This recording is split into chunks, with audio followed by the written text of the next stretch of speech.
Hello, everybody. David Shuster here. Over the past few days, there have been a lot of efforts by conservatives and MAGA Republicans to dismiss or diminish the No Kings protests.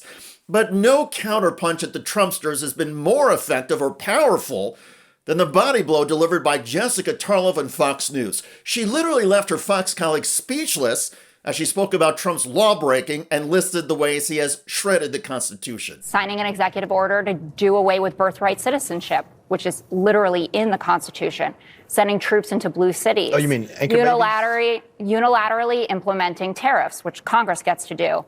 I already talked about the 170 Americans who've been locked up. Cracking down on the First Amendment, detaining students for op-eds you don't like, targeting law firms, universities, reallocating funds appropriated by Congress to fund your big ICE force, firing inspectors generals that are looking into your friends like Elon Musk, making billions off of crypto scams, and your kids are running all over the world making deals.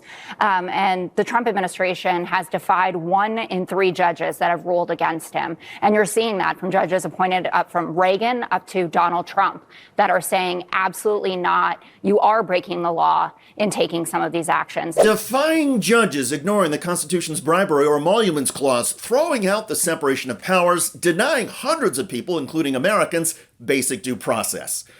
As Tarlov pointed out, with Donald Trump, it goes on and on. And never mind Trump's trampling on the Constitution, the President of the United States continues to coarsen and cheapen America's culture with tacky, crass, and juvenile insults against his critics. Over the weekend, Trump posted an AI-generated fever dream in which Trump reigned supreme, bombing protesters with what appears to be feces from a fighter jet. Yes, feces. Not content to violate the Constitution and defile the truth, Trump now aims to defecate, symbolically, digitally, and publicly, upon the people themselves. And not from a golden throne or bully pulpit, but from the cockpit of a pixelated F-22 labeled King Trump, as though his bloated ego had finally shattered whatever remained of decency and class in the Oval Office into Trump's political reality, an open sewer. And what response did this autocratic absurdity spark from Republican House Speaker Mike Johnson? Watch. Speaker Johnson, you say that the Democrats had a Hate America rally, but what does it say that the President of the United States over the weekend released a video of him pooping on the American people? The President uses social media to make a point. You can argue he's probably the most effective person who's ever used social media for that. He is using satire to make a point. He is using satire to make a point. Okay. What's that point? That Trump's opponent should be bombed with crap? In reality, Donald Trump has already done that, including with the actions Jessica Tarlov listed that silenced her colleagues in Fox. If Republican House Speaker Mike Johnson actually had a spine and any shame, he would call out Trump's satire as undignified and ridiculous. A president who responds to dissent with fantasies of imperial air raids and lavatorial insult has crossed not merely a line of decorum, but a Rubicon of the mind. But in Trump's America, the president is a clown, and the Republican House Speaker is his ventriloquist dummy. Together, they preside not over a government, but over a long-running gag at the expense of the American people. And for the record, an estimated 7 million people participated in the No Kings Day protests. Despite conservative claims there would be violence and mayhem, every protest was peaceful, and the crowds were large, as even Fox News reported. People are shoulder to shoulder. They're waving signs.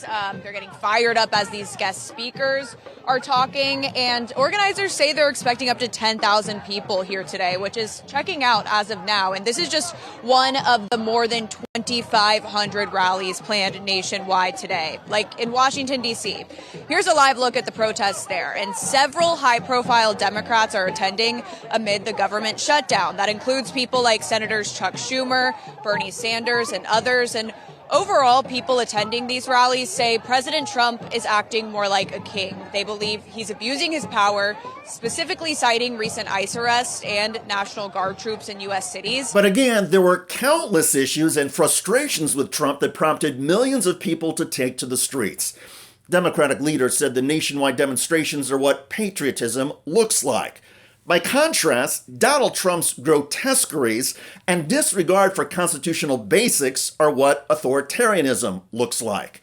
Still, Trump's highest profile defenders are now spinning hard, ignoring Trump's actions and trying to delegitimize the No King's Day protests. I think it's all a deflection, Jesse. The people that in Ohio, what they actually care about is how do you improve educational excellence in our schools? How do you improve the economy, continue to grow jobs, deliver economic growth?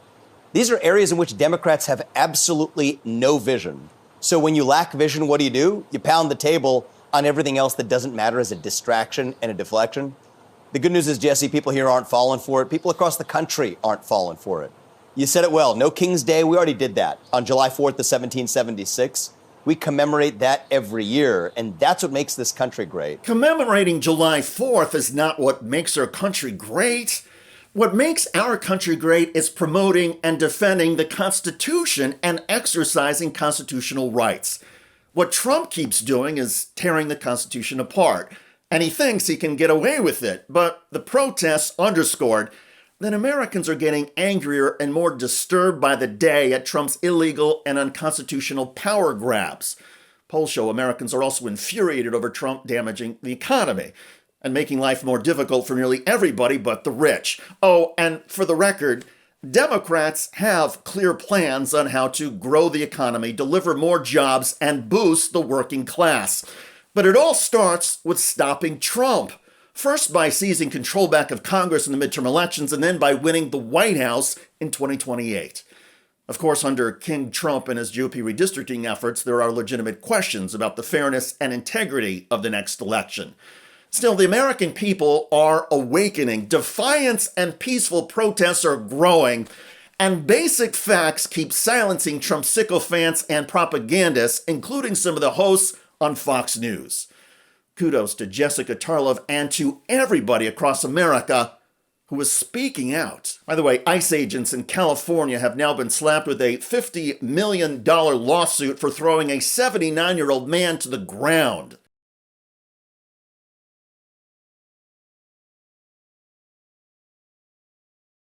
ICE just threw him to the ground, breaking several ribs and injuring his arm, shoulder, and head. I was begging him. I have a heart condition. 3 big people were sitting on my back, the way they tore me down, sitting on me, and I asked them to let me go, which they absolutely would not pay no attention. And they took me to detention center. Shoehead was detained at a federal detention center for nearly 12 hours before being released. At no point did ICE agents allow him to receive medical attention or treatment. Check out that video at the link below. I'm David Shuster. Thanks for joining us.